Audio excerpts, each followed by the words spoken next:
welcome back to another Social Studies with Savannah video. Today I'm going to be doing Corrie ten Boom, which is actually a lot more happier and uplifting than my last video. If you haven't watched my last video, that was Who Was Hitler? If you watched that, I'm very sorry.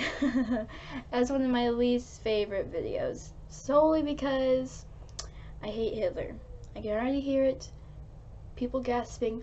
Hate is a strong word, but it's the right word. He was a terrible person. But I don't want to talk more about him. I want to talk about Corrie ten Boom, who was a good person and was on the good side and helped the revolution and all that good stuff. Good. Anyway, enough with my rambling. Let's get on to more rambling. Okay, oh, I have a book I forgot about. This is actually the third time I've tried to make this video. Corrie ten Boom. I've read this book maybe 3 times, so it's very used, as you can see. But this is actually part of the Christian Heroes Then and Now series, which is one of my favorite Christian missionary series. It's missionaries, pastors, stuff like that. It's for ages 10 to 100, really big scale there, 90 years of age. I mean, if you're 101, sorry, you can't read this book. Anyway, it's written by Janet and Geoff Benji, or Jeff. Geoff. Janet, it's Jeff. Anyway, they have over 42 books in this series. They also have another series called Heroes of History, which is people who were heroes in history. Oh my gosh, you probably already know that. They have 24 of those, which is very funny because that's 42 flipped around. I'm terrible. Anyway, I haven't read any of those, but I actually have a couple of Christian Heroes in it now. I've showed a couple of those on camera, but I really like these series. So, Corrie ten Boom also has another book called The Hiding Place, which she wrote herself after World War II, which is really good. I actually have that on Amazon Kindle, so I can't show it to you. Well, I could get the Kindle and bring it out here, but I didn't think about that. Anyway, The Hiding Place, this isn't The Hiding Place, I don't know why I pointed to it, but The Hiding Place is a really good book that you can read and enjoy. Okay, so who was Corrie ten Boom? So Corrie's real name was Cornelia, but everyone called her Corrie. She was actually named after her mother, Cornelia. So Corrie ten Boom was born in Haarlem, Netherlands on April 15th in 1982. Her family was a devout Christian family. They would read the Bible at every meal. They were very Christian oriented. So she had 2 sisters named Betsy and Nolly, and a brother named Willem. She was actually the youngest. Their father was a jeweler and a watchmaker, and he was actually really respected, so he was a respected person. That makes sense. The ten Boom family lived in the Behe house. I usually pronounce Beje house, but I looked it up and it's actually like Behe, so excuse me if I hesitate. The Behe house was actually 2 houses that were like formed together, so it was a really odd sort of house, which is actually be a good thing in the near future, but I can't tell you yet because I would spoil it. But they were members of the Dutch Reformed Church, and would often clothe, feed, and shelter the poor. So they actually had a great respect for Jewish people, and they called them the God's ancient people. So after the death of her mother in 1922, Corrie became the first licensed woman watchmaker in the Netherlands, which was a really big accomplishment because she was the first. If you're the first at anything, that's a really big accomplishment. But now she was able to provide for herself and for her family. So Corrie also started a club for girls, which provided religious, acting, sewing, and crafting activities. So after World War II started, and after the Nazification of the Netherlands, Jewish people, students, and intellectuals sought out refuge at the Beje because they knew that the Ten Booms would take care of them because they were Christian people. So, as I said, the setup of the Beje, my tongue doesn't work. The setup of the Beje was perfect for hiding the Jews. A secret room was built in Corrie's room, which could hold up to 6 people. So when the Gestapo would sweep the neighborhood, an alarm was sounded, and that gave the Jews around 60 seconds to hide in the safe room. Not only did they have to all fit in there, but they had to disappear. So, there's 6 of them, including 6 Jews, plus the people who already lived there, which included Betsy, Nolly, Willem, Corrie, their dad, and a couple of their aunts. So they had to remove all the chairs, they had to clean all the plates to where it looked like no one had eaten them.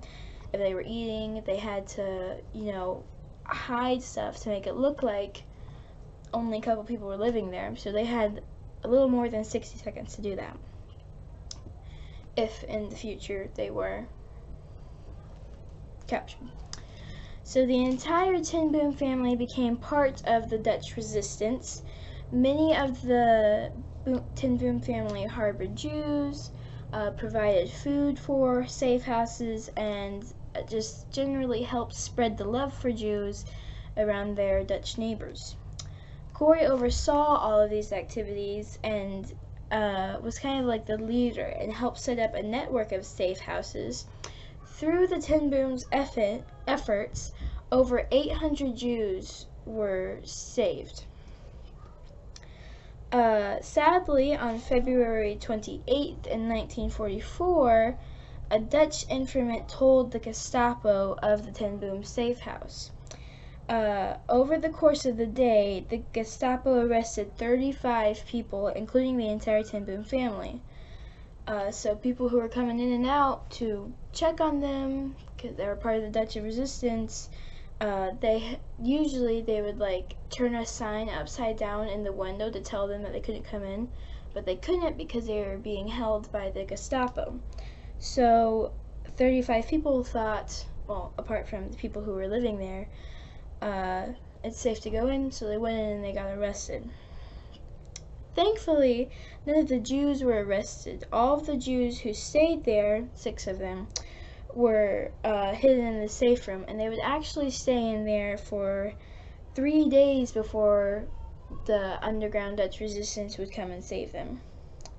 So every member of the Ten Boom family was imprisoned, including Corrie's 84-year-old father, who died actually in the Scheveningen prison. So they were in prison before they got moved. But while Corrie was in prison, she actually got kind of sick, so she had to go to a hospital. And while she was there, a nurse gave her a copy of the Gospels, which really would help keep her going during that time. Corrie and Betsy were transferred by cargo train, not by truck or passenger train, just tons of prisoners crammed into a cargo train, were transferred to the infamous Ravensbrück camp. Ravensbrück was a concentration camp, and that was where all the serious criminals were held. I just wanted to point out, here was Corrie's crime. Other people, murderers, thieves, spies Corrie's crime, giving shelter to homeless people. That really doesn't make sense to anyone. I mean, all of the Nazis are messed up people, but that was her crime, giving shelter to homeless people. So Corrie and Betsy stayed at Ravensbrück for 11 months. While they were there, they were able to start a Bible study. They were actually able to do this because no guards would enter their building because there was an infestation of fleas. In the book, that's actually one of the things that Betsy is thankful for. Everyone else is itching up a storm and curses these little bugs, but she's thankful for them because they don't let the guards in. So actually on December 16th in Ravensbrück, Betsy died. She was really sick and really weak from working so hard. One of the last things she said to Corrie was she described this beautiful house and complete with a garden. Corrie actually thought that she was describing what heaven would look like, but she was describing Corrie's future house. Actually, 12 days after Betsy's death, Corrie was released for reasons unknown. There were 2 requirements for Corrie's release. That the swelling in her legs would go down because she was working so hard that her legs had begun to swell, and that the Nazis didn't want people to think that they were being mistreated, so the swelling in her legs had to go down, and that she signed a paper saying that she had not been mistreated. Obviously, she had been mistreated. She had been starved and beaten and humiliated and worked almost to her death like her sister, but she's going to sign the paper to get out of that. I mean, anyone would. So Corrie moved back to the Netherlands after the war. She actually spoke at different churches, and she was given a house by a very wealthy woman, which it was the exact house that Betsy described perfectly. Like, I mean, she probably didn't describe the entire house, but the things that she did describe, it fit the match completely. Also, a note, on that same day, she met one of the guards who had kept her in Ravensbrück. And of course, that must have been a really hard moment for her. She said in her book that she wanted to love this person and that she wanted to be nice to this person, to forgive her enemies, but that she could not conjure up any ounce of love for this person. And in that moment, she knew that she could not love this person. There was no way that her human being was going to love this person who had been beaten and humiliated and oppressed and worked almost to death. She was not going to love them. So she decided that she was going to have to let God love him for her. And so he actually became a Christian, and they didn't really start a friendship, but she forgave him. And so that was one thing that stood out to me, because a lot of the times we don't go through things like she did, and then still we don't forgive our enemies. So we can use her as an example that, yes, we can forgive our enemies. But the house that she was given, Corrie actually started a rehabilitation center for people who had been in concentration camps. So she understood all the bells and the whistles and being yelled at, and how all of that was really hard to get over. Well, let me rephrase that. She understood what they went through, that they were mistreated terribly. And so she started a rehabilitation center for people who had gone through the same thing. One of the rules that she had there, which was what I was thinking of, is that they don't have set times for anything. Because in the Nazi camps, it was you wake up at 5 a.m., you stand until 6 a.m., you do roll call, and you eat lunch at breakfast at 7 a.m. It was very structured and a lot. Alright, sorry about that. My camera stopped working, and I tried to refilm this, and then it only recorded for 1 second, so it's been recording for 12 seconds now. So hopefully it's going to work. So as I said, Corrie started a rehabilitation center for people with who had been in concentration camps. She also started a rehabilitation center for people who had cooperated with the Germans. So people who had liked the Nazis and supported them. She started a rehab center for them because they were being rejected by society. And then, which I think is really an amazing thing, because she was helping the people whose group had actually led to her arrest and the death of her sister and her father. And there's no way that a non-Christian person would do that. Only a Christian person would have done that. In 1946, Corrie started a worldwide organization where she traveled to over 60 different countries. She was rewarded highly for her efforts. She was actually knighted by the Queen of England, the Queen of the Netherlands, not the Queen of England, the Queen of the Netherlands. So at the age 85, Corrie moved to Placentia, California. She lived there for a couple years doing more traveling for her organization. And then, following a series of strokes that left her paralyzed and mute, Corrie died on April 15th in 1983 on her 91st birthday. Strangely, well, not strange, but yeah, strangely enough, Jewish people have the belief that only the blessed people have the privilege of dying on their birthday, which I thought was really cool because Corrie devoted her life to helping the Jewish people, and she also died on her birthday, which was one of the Jewish beliefs. But that is the end of my video. If you're wondering, maybe you're not, maybe it's just me, but in my announcements video, I said to comment down below what videos you wanted to see.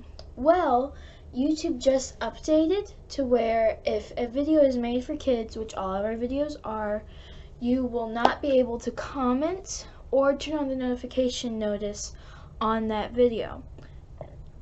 So, you were going to comment, but you're not, and I'm going to try and see if I can put up a poll, but I don't know if that'll work, but, I'm sorry if you really wanted to comment something. I don't know what else you could do. Yeah, there's really no way that you can contact us except for commenting, so I'm just gonna put up a poll, try to at least, because I'm still new at making polls and stuff like that. But this is the end of my video. Again, I'm really happy with this video because it is an uplifting video, not a terrible video. And yeah, that's all for now. So, oh my gosh, I just ate dinner and like my throat is hurting. But never stop learning.